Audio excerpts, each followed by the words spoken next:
Good day to all. After the successful completion of the fun they had by Ishaq Asimov and a poem titled The Road Not Taken by Robert Frost, today in this lecture we will study a poem Wind by Subramanya Bharti. Let's begin the poem. Wind, हवा, पवन, वायु। Wind इस poem में एक symbol का काम करती है। Wind is a symbol of destruction. Wind विनाश का एक प्रतीक है। किन के लिए?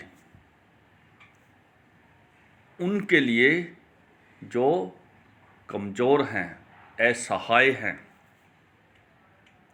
In this way wind is symbolized as a destruction for only those who are weak enough. In this poem, Subramanya Bharti presents the miserable plight of the weaklings, that is, animals and human beings. इस संसार में जो असहाय है, कमज़ोर है, उनकी दयनीय अवस्था को प्रकट करती है सुब्रमण्य भारती, हमारी कवियत्री। तो बड़ा ही सुंदर वर्णन इसमें किया गया है। कमज़ोर और असहाय लोग विनाश की ओर अग्रसर होते हैं। इस संसार में भुगतना उन्हीं को पड़ता है जो निर्बल है, कमज़ोर है। सो आइए थोड़ा सा इंट्रोडक्शन इस पोएम का करते हैं। The wind blows strongly and causes a lot of destruction. How can we make friends with it? हवा, वायु मजबूती से चलती है, दृढ़ता से चलती है और काफ़ी विनाश का कारण बनती है। हम कैसे इससे दोस्ती कर सकते हैं, कैसे हम इसके मित्र बन सकते हैं? क्योंकि हमें मजबूत बनने के लिए विंड से दोस्ती करने की अत्यंत आवश्यकता है। ये बहुत ही महत्वपूर्ण है। हम अपने आप को मेंटली, फिजिकली स्ट्रॉन्ग बनाएं। We should make our self strong enough, much enough. तो आइए देखते हैं। First of all we will recite the poem. Afterwards we will make the textual content. Let's begin. Wind comes softly. Don't break the shutters of the windows. Don't scatter the papers. Don't throw down the books on the shelf. There, look what you did. You threw them all down. You tore the pages of the books. You brought rain again. You are very clever at poking fun at weaklings. frail, crumbling houses, crumbling doors, crumbling rafters, crumbling wood, crumbling bodies, crumbling lives, crumbling hearts। तो यहाँ तक देखिए poets क्या कहती है। सुब्रमण्या भारती हमारे सामने describe करती है। The poets says that O wind come softly, ए पवन ए हवा धीरे धीरे चल, don't break the shutters of the windows, खिड़कियों के शटर को मत तोड़, डोंट स्कैटर द पेपर, कागजों को मत बिखरा, don't throw down the books on the self, shelf पर पड़ी हुई पुस्तकों को नीचे मत फेंक, there look what you did, उधर देखो तुमने क्या कर दिया, you threw them all down, तुमने उन सबको नीचे फेंक दिया, you tore the pages of the books, पुस्तकों के किताबों के तुमने पृष्ठों को पेजों को फाड़ दिया, यू ब्रॉट रेन अगेन, तुम फिर से अपने साथ बारिश को लेकर आई हो, क्योंकि हवा चलती है तो अपने साथ बारिश वर्षा को लेकर आती है। You are very clever at poking fun at weaklings. Weaklings means weak animals or human beings. ओ हवा, ओ पवन, तुम बड़ी चालाक हो, जो कमज़ोर हैं, असहाय हैं, उनका तुम मजाक उड़ा रही हो। पॉकिंग फन मीन्स मॉकिंग, हंसी उड़ाना, मजाक उड़ाना। फ्रेल मीन्स वीक, क्रैम्बलिंग हाउसेज, कमज़ोर जो घर हैं तुमने उनको बर्बाद कर दिया है। क्रम्बलिंग नष्ट भ्रष्ट करना, अस्त व्यस्त करना। क्रम्बलिंग डोर्स, घरों के दरवाजों को तुमने नष्ट कर दिया है। Crumbling rafters, rafters means beam on the roof of the house, घरों की छतों के ऊपर जो बीम होते हैं उनके ऊपर, छत के ऊपर जो प्लेट्स होती हैं उनको टिकाया जाता है, तो उनको हम बल्लियाँ या राफ्टर्स कहते हैं। क्रम्बलिंग वुड्स, लकड़ियों को तुमने इधर उधर फेंक दिया है, अस्त व्यस्त कर दिया है। क्रम्बलिंग बॉडीज, शरीरों को, शरीर उनको भी तुमने अस्त व्यस्त कर दिया है। क्रम्बलिंग लाइव्स, जीवन भी अस्त व्यस्त तुम्हारे से हो गया है।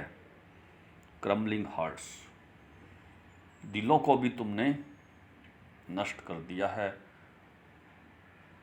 अस्त व्यस्त कर दिया है।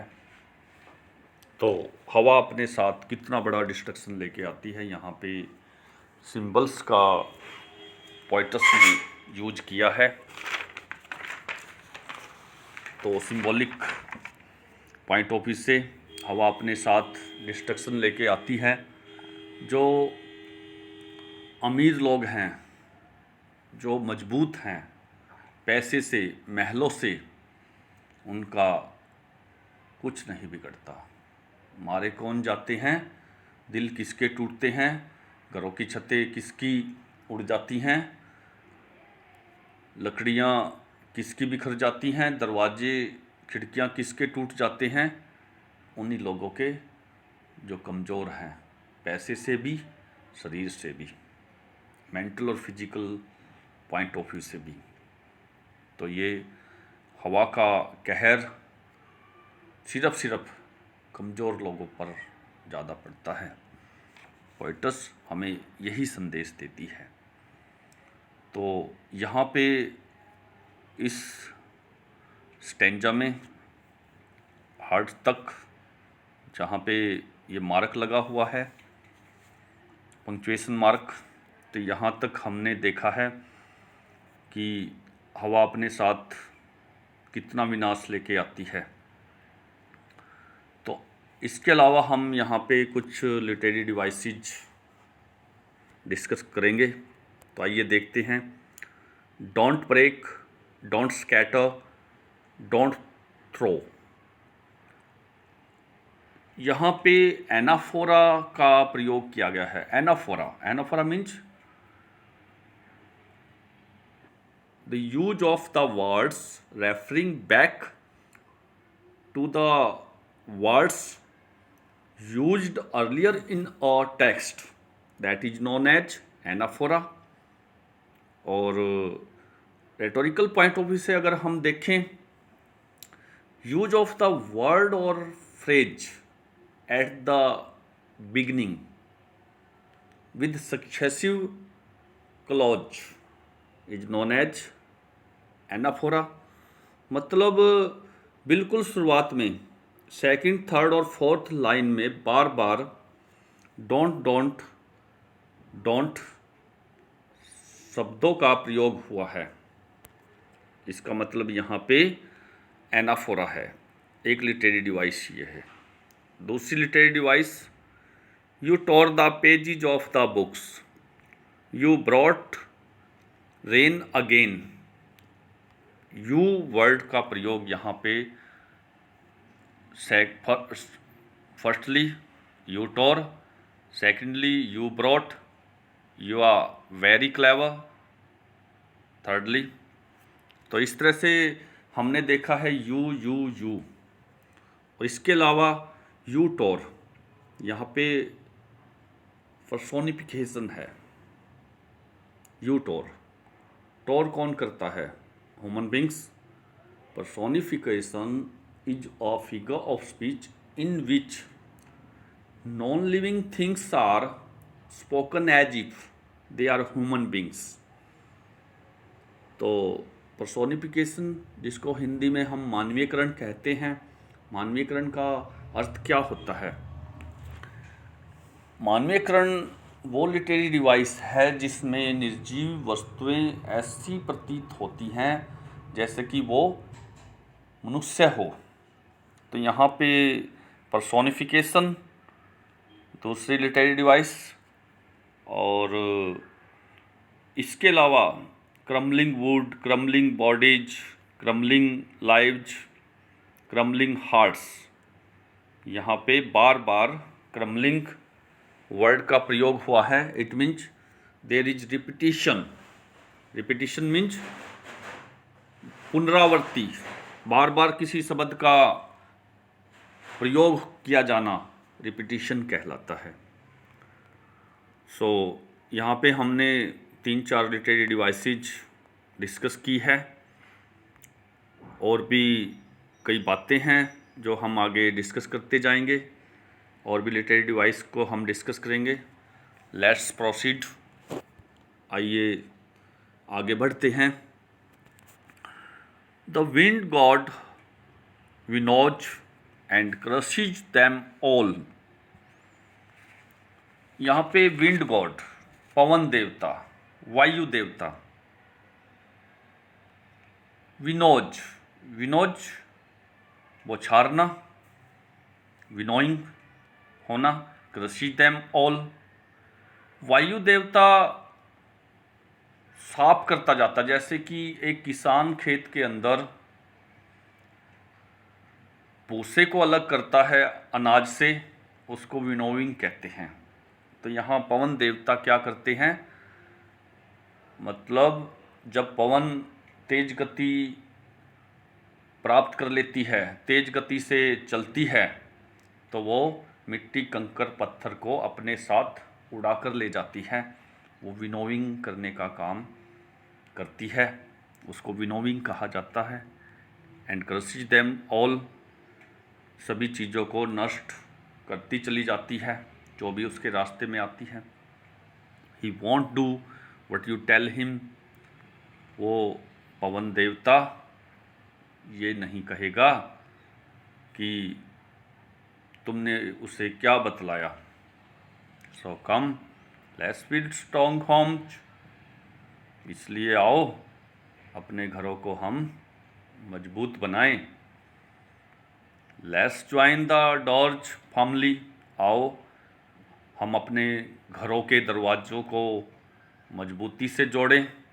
Practice to firm the body, आओ हम अपने शरीर को व्यायाम करते हुए प्रतिदिन हम व्यायाम करें और अपने शरीर को मजबूत बनाएं। Make the heart stead fast, आओ हम अपने दिल को फिक्स कर लें, डिटरमाइंड कर लें, दृढ़ निश्चयी बना लें। Do this and the wind will be friends with us, ये काम कर लें, इस काम करने से क्या होगा, और हवा हमारी दोस्त बन जाएगी, पवन देवता हमारे मित्र बन जाएंगे। The wind blows out weak fires, पवन जब तेज गति से चलती है, हवा वायु जब तेज गति से चलती है, कमज़ोर अग्नि की ज्वालाओं को वो बुझा देती है। और जब विकराल रूप धारण कर लेती है